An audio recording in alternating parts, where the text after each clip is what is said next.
So first, let's learn a little bit about Corey. So Corey is our director of strategy at Blend, and projects really start with Corey in a discovery phase where he defines project goals, content architecture, and our audience outcomes. So fun fact, Corey is also a co-author of the Web Project Guide, this beautiful book that was published by Blend and written by both Corey and Dean Barker, who you just heard from. So if you haven't gotten a copy of this yet, it's a gem. It really does walk you through the entire web project process and is a helpful guide for many people. So thanks for joining us, Corey. Hi, I am Corey Vilhauer, Director of Strategy here at Blend. I want to talk today a little bit about a little bit of theory on why creating editorial workflow ends up being so difficult. But before we dive into the ways to help manage your editorial process, I kind of want to talk quickly about creativity. My daughter's 15 and she crochets. This is not weird, as I've been told multiple times. All of the classic grandma hobbies are actually back in style. So she's really, if not the only 15-year-old who is crocheting at multiple points during the week. I think it's interesting because crochet or knitting or cross stitch or any of those sort of I guess you would call yarn-based crafts are very unique in that you take a single length of string, and in essence, you can kind of go wild. You can really make anything out of a length of string. You can make socks, you can make earrings, you can make a jacket, or you can make a cat bed. Really kind of the sky is the limit with this type of craft. But despite that, crocheting and knitting is actually it feels as though it's a creative craft. In reality, it's actually deeply structured. When you're creating something with yarn, you truly are creating something from scratch, but you need more than just the wild abandon of creativity. You need actually a complicated set of structured math problems. It's any misstep and suddenly your sock is has an extra hole in it or has got two heels or something like that. It's a creative endeavor that requires process, or vice versa. If you are somebody who thinks on the other side, it's a structured process that requires some level of creativity. This is our world. This is the world of content. When we are tasked with creating a piece of content, something that's meant to supplement a marketing plan, like a blog post or a podcast or a new landing page, we're thrown into this kind of antagonistic struggle between two things: creativity and process. We often want to embrace creativity. We love the idea of this free-flowing exchange of ideas, but creativity on its own is too unstructured for our day-to-day jobs. It leads to sloppy deadlines. It leads to a lack of oversight. But pure process also isn't the answer. We can't take a creative idea and attempt to wring it through a machine and hope that there's something left at the end. Too much process and all of our content all looks the same, and it all ultimately sounds the same. It's this fight, the imbalance between creativity and process, that leads to the biggest struggles in content creation. Creativity without process is just random wanderings. Process without creativity leads to stagnation. Both sides need each other, but unfortunately, both sides don't play well together. They don't play well together because of two things. First, we assume that creativity is a single idea, that a piece of content is a fully contained entity, that a blog post is the thing that you can just sit down and do. And in some cases, I think this is true. I have no problem writing a full blog post on my area of expertise and using an image for my personal collection. But that's not because it's a contained entity. That's because I'm handling every step of a multifaceted process, which brings us to the second reason they don't really play together well. It's because a workflow process is less about creativity at each individual point and more about how we connect and build upon creativity from task to task. I was really upset that Dean mentioned this during his talk because I wanted to be the person who mentioned it, but I guess here I am. If you're familiar with David Allen's Getting Things Done methodology, this all sounds really familiar. Ultimately, getting things done is a time and personal management system that relies on two things. It relies on removing clutter from your mind, and it relies on breaking things into pieces. And so the entire gist is this: our minds are imperfect vessels. They tend to become overwhelmed when they're filled with stuff that you need to do, but you can't do right this moment. The getting things done model begins with a simple premise, and that is Record everything you need to do immediately. Don't wait until later, but actually open up a notes app or some productivity software. Or this is when Dean was talking about the idea of a parking lot. This is what he's talking about. This idea of removing the cognitive strain that comes with trying to keep everything in your mind as a priority. It's the second thing that I want to focus on today, though. And that is the idea that everything we do can be broken into pieces, into smaller, achievable elements. In other words, everything is made of something. Think about making a meal. Like cooking isn't just walking into a kitchen and like I made a thing. It's sourcing ingredients, it's finding recipes, it's timing each step so the dinner comes out at the right time and all of the different elements within that dinner arrive at the table at the same time. Or art, painting isn't I just stepped into the studio and pushed some paint around. It's securing materials, it's the layers of paint, individual brush strokes. It's even like framing and displaying or ignoring whatever art you've created. And Dean touched upon this a little bit, the idea that goals are actually made up of activities, that like you have a goal to succeed in some area of your organization, and that the activities are what are going to get you further down this path.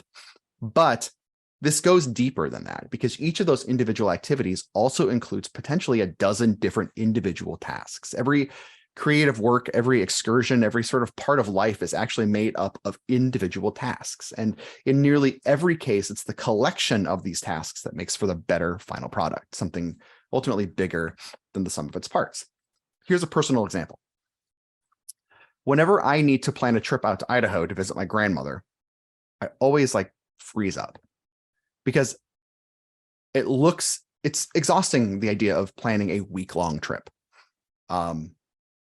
It's just it feels like a task that is going to take me for the rest, it's going to take as long to plan the trip as it will actually go on the trip. But in reality, I'm not planning a week-long trip. Instead, I'm planning a series of very small and very easy tasks that will lead to a week-long trip. So first, I need to figure out what weeks work. Look at a calendar, write it down. And then maybe I need to check to see if anything else is happening in the world. Will this be over a long weekend? Or, as has happened before, will I be driving out in the middle of Sturgis, which is a very interesting thing to do with a camper on the back of your truck? Then I need to reach out to my grandmother and see if that week works. If it does, I can then book a camping spot in the Bighorns. I'll have a date. I'll know where to go. I just need to do the thing. And finally, if this all works out, I'll let Blend know that I plan to take some time off. Now let's take this process and make it a little bit more relevant for today. We're going to write a blog post about an upcoming CMS version. As a writer, this can feel very overwhelming, especially if you don't have any deep knowledge in the system itself. But let's break it down a bit. First, we need to understand when this needs to be published, and then work backwards from there. We know we'll need to get a general outline together. We need to connect with a subject matter expert. We need to write the article. We need a plan for an edit by both yourself and the subject matter expert. We need an image. We need screenshots. We actually need to get the final edited content into the CMS itself. Then, even beyond that, we need to promote it, which might be its own completely separate process. As a whole, this looks like it will take a lot of time. And as individual pieces, it's still going to take a lot of time. But it's a lot easier to fit these smaller pieces into a schedule than it is to tackle it all at once. And in fact, what you start to realize is that the individual parts are never really the issue when it comes to editorial workflow. It's the connecting of all these issues that's difficult. Each of these pieces take time, and often they take very different kinds of time. When we think of time, we often think of the time it takes to actively work on something. So for example, we think about how it might take an hour and a half to write an outline for an article and another 2 hours to run through a first draft. We think about how a designer can probably put together a hero image in an hour or so. We think about how we just need 15 minutes of an SME's time to, run through for inaccuracies, or we need to spend another 15 minutes scheduling the article for publication. And for this theoretical piece of content, we're looking at 5 to 6 hours of total working time. But that's not really what it takes. If it was just these working pieces, content would be easy. There's also the time involved in connecting all of these pieces. So first, there's ramp up time, there's review of a creative brief, there's sourcing the right images, there's all these things that we identified when we broke the process apart. And then even more, there's sort of that white space in between each task. My 13-year-old just had a physics project in which we had to create a Rube Goldberg machine. And what we realized is that the time wasn't really involved in like, okay, well, let's set up a ramp, or let's make sure the dominoes are set up, or let's make sure that the switch works. It was, how do we get it from the ramp to the dominoes? How do we get it from the dominoes to the switch? It's all those pieces in between that were the most difficult and also the most at risk for failure. I think we often think of workflow in a straight line, like a perfect set of rules that aligns along a single path, with each item ultimately getting the right amount of attention and the right amount of time. And obviously, this isn't the case. In reality, our designers aren't working full time on hero images for your articles, and our subject matter experts aren't waiting with bated breath for your like second drafts. Your readers aren't refreshing their inboxes waiting for your newsletter to drop as much as we hoped they would. Content bounces around the office. It's created, reviewed, published, reviewed again. Some people spend more time or have more influence. The straight line is actually this big sort of mess of tangled yarn. We are at the whims of not just the time it takes to create the content, but also the time in between each task in each person and each goal. So each one of these timeframes needs to be accounted for. One of the more effective tools in the fight to claim time is the editorial calendar. So editorial calendars are designed to help organize and balance content with the time that it needs to get that content done. And time really comes in two forms, really. First, there's timing. Like, when does something need to go out? So when you use an editorial calendar to help brainstorm ideas like this one at the top from HubSpot, this is kind of what you're doing. You're documenting timing. You're documenting the publish date, the campaign date, et cetera, et cetera. This is done in a spreadsheet, but there are a lot of marketing tools. Again, this bottom example is from Optimizely's content marketing platform that can help organize and illustrate content timing within the frame of a monthly calendar or whenever view is most comfortable for you. Beyond this, you might be more focused on, there it is, due dates. You might be less focused on publication date and more focused on the process in between, essentially like how much time do you have to do things.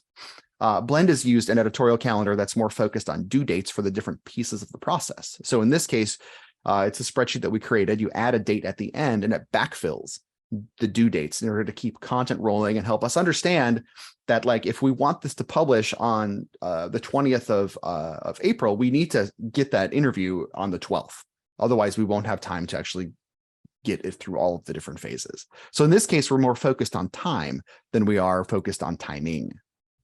We ultimately care about making sure that we allow editors what they need to get their work done. This kind of calendar ultimately highlights the lead time for a piece of content, and it forces some internal awareness that content doesn't just create itself in a day. And it's worth noting that ultimately no editorial calendar on its own can manage a process because they all still separate creativity from process. In other words, spreadsheets and tools still need people. An editorial calendar will help you organize your thoughts, but it won't help you decide whether you're okay holding off on an article for next week. An editorial calendar might calculate a deadline based on a publish date, but it won't make an allowance for Derek in legal, who has decided the post needs a higher level of review. An editorial calendar also isn't really making on the fly ad hoc content. We all know that not everything constrains to our weekly social schedule. So sometimes new ideas sprout up and sometimes things can't be scheduled. And in these cases, we might move away from the standard process of an editorial calendar and towards something more ad hoc. This is what at Blend we call an editorial trigger. So if we think of an editorial calendar as directions for a long trip, not only is the travel long and it could take more than one day, but it also requires an added level of timing and preparation. We need to pack. We need to make sure to take time off work. We need to schedule it around holidays or school breaks, but we don't always need to plan the immediate details. Like, we don't need to know where we'll stop to go to the bathroom or where we might stop for fast food. Editorial triggers are smaller and they do not rely on anything but a single event. They're like a smaller trip to the grocery store, for example, that becomes necessary only when you need something at the grocery store. You can leave within an hour. You don't need to take time off of work. You don't need to pack, but you do need to know how to get there, and you do need to know where to go when you reach the store. So an editorial trigger essentially takes an ad hoc process and assigns structure. so that when something is required, we're able to communicate both content needs and content expectations. So for example, let's say you have a product that's being released in 3 weeks.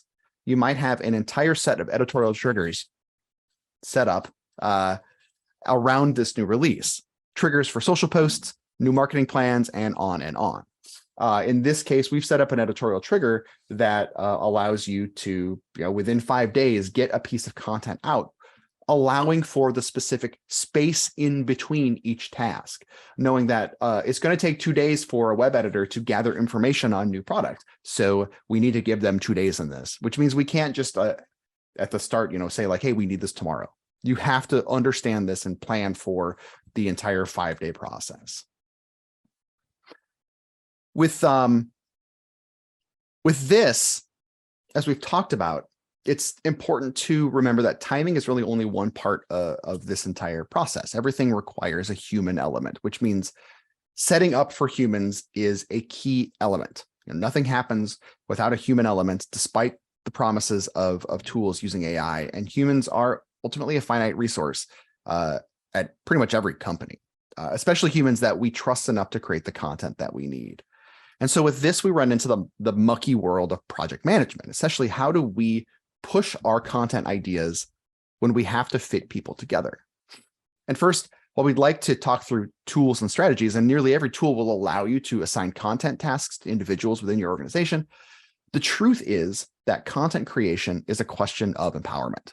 Specifically, that a content element is owned by a person who knows that they are responsible for that piece of content and its related deadlines, and further understands that it is a part of their day-to-day work. People don't create content out of the goodness of their hearts, especially if it's lumped in with the rest of their full-time job. Instead, pairing content elements with the right people requires 3 things: availability, attention, and accountability. And these seem really painfully obvious, but in reality, they're actually pretty tricky. So let's first talk about availability. A person cannot create something if they are not available to create something. So what this means is you can't ask someone to work on something if they're already knee-deep in another project. For content and governance processes to be made real, the people who are doing that work need to be made available for that work. We run into this at Blend. I am not a developer. So in the cases where we're putting together an article on some topic within the world of code or front end, I need to lean on our subject matter experts. This could be the same for a university that needs to create a department page, or an industry that relies on subject matter experts for product content. But I cannot just assume that if I send something over, that it's going to get done, because in nearly every case, their time has already been allocated for project tasks elsewhere. Creating availability is largely a project management task. Your project or product or process managers are the ones who are able to make this availability happen. It means getting time on someone's schedule. But even when a schedule has been made, sometimes things will fall between the cracks. And so as crucial as availability is, content also requires attention. And so if we think of availability as forward thinking, it's like mentally blocking off time for an element to be created. Attention details with the actual point of work. It's something they can or will prioritize when it comes time to actually do the work. So again, for an example, I'll expose my own productivity issues. As a manager, part of a leadership team, practitioner on various projects, there's an expectation that I'm able to provide some time toward marketing content. However, my time and attention are fluid. So 1 week, I may be deep in a project for a specific client. And the next week, I might have dedicated to staff reviews or internal process improvements. I can plan to put time toward things. I can make myself available to put time toward things, but not necessarily at a scheduled time every week. And if a fire happens, my priority obviously changes. In these cases, it's not a question of availability, but a question of attention, which at times can just be created through a project management task. Somebody on the project management team looking at the week's work and saying, this is the thing that needs to be done first. That's easy in that case, but often our subject matter experts especially if we're working with leadership, are unmonitored stakeholders, or they're people who aren't accountable maybe to the project management process. They sort of live outside of a ticketing system, which is to say there's a personal prioritization that's in play.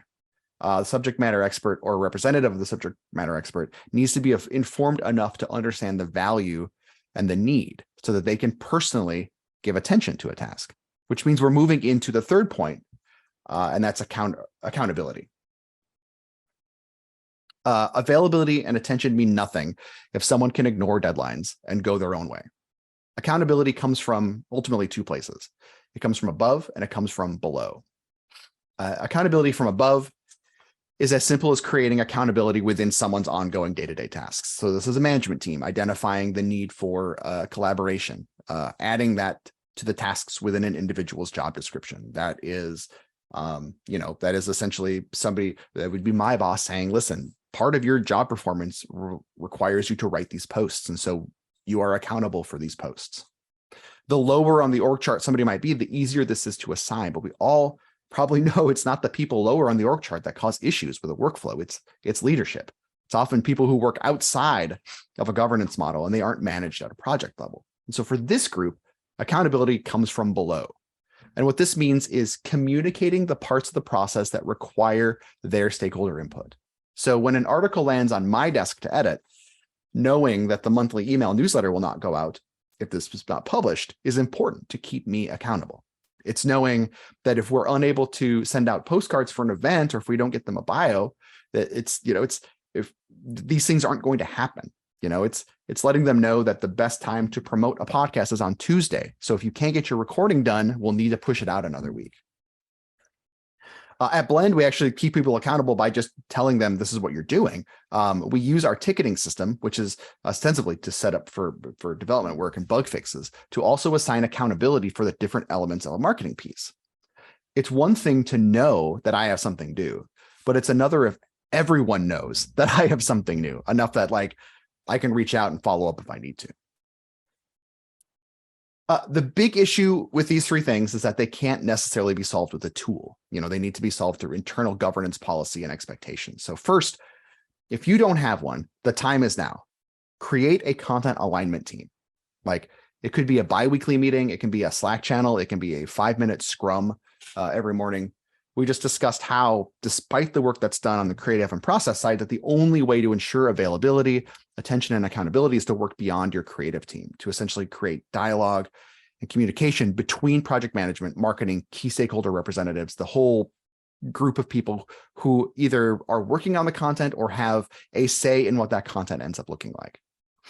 These are the people who are willing to fight on behalf of content needs. But more importantly than this, we have to also understand that our pool of available talent is probably smaller than you think.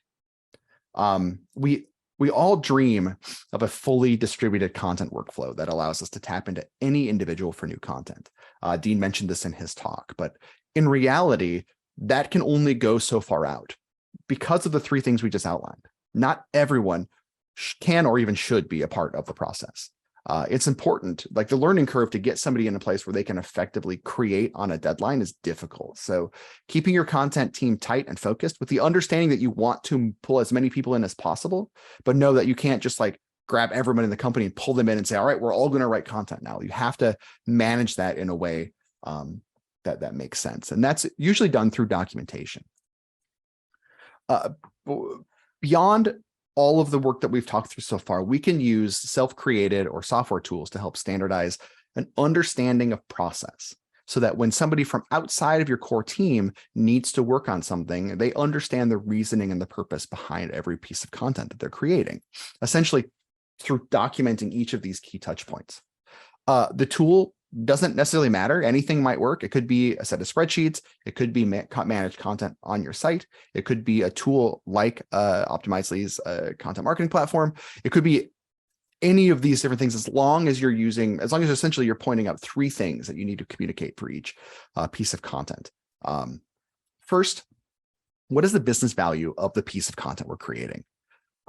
Remind everyone, just as a basic detail, why this piece of content matters and where it will be used. So, for example, if you are writing an article and say on AI assisted content, You need to let your content creation team and anyone who comes in contact with this why you're writing about it at all.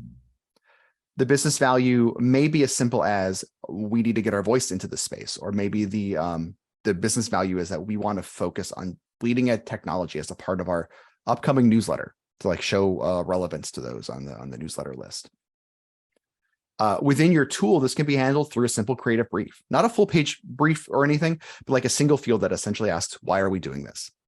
This not only helps remind the creative team and anyone else along the line of the purpose of each piece of content, but it also helps keep you honest when you're creating ideas. So this example is a field that we just attached to a template within Optimize's content marketing platform. And so it's just a case of, we can mark this as required. Your content idea does not go any further until you have said the reason why you are promoting an area of expertise, for example. Next, make sure there are reminders of the process itself. This can be built into your tool. It can be a tooltip that outlines the due date or the size of an image or the next person in the approval chain. In this example, first one is a simple Word doc copy of a copy deck. Each field is given essentially a content process node, how many characters it needs to be, any categories you need to assign, who's the owner for this specific piece of content. So in this case, we can also just leave a note in the ticket. We can say, we're writing an article on AI assisted content. Corey will provide a first draft, which will then need to be edited and reviewed by legal. While this is happening, Kenzie will create a graphic to match the topic. You can just like outline the entire process within the ticket if you need to. This example here from the content marketing platform shows some ways that you can sort of box it in. You have specific request types. And so in this situation, those fields are going to be different depending on what specific request you're asking for. This not only helps remind people of the process, but it also reminds people that their part may hinge on the participation of others, and there is an urgency to stay on time. And then finally, we want to communicate the expectations of success. For every element of content, the question is, what does it look like if this succeeds? This helps us write content and create assets in a way that push toward the goal. For example, if we're writing a blog post at Blend, there are a few potential measurements of success. It might be read by someone who is vetting us for an RFP, and the article is designed to show our expertise in a way that they're interested in. Or it might be written to help tell a larger story of expertise across the site, like an article on the discovery process for a new financial institution. Similar to the question we've asked about business value, we can essentially just document that expectation through a simple field or a content brief. We're asking just straight up, what does success look like? And again, similar to the question about business value, this is included to help others in the content process understand the scope of how we're going to measure success. It's also there to help frame the question in our own mind as we're creating ideas and assigning workflow.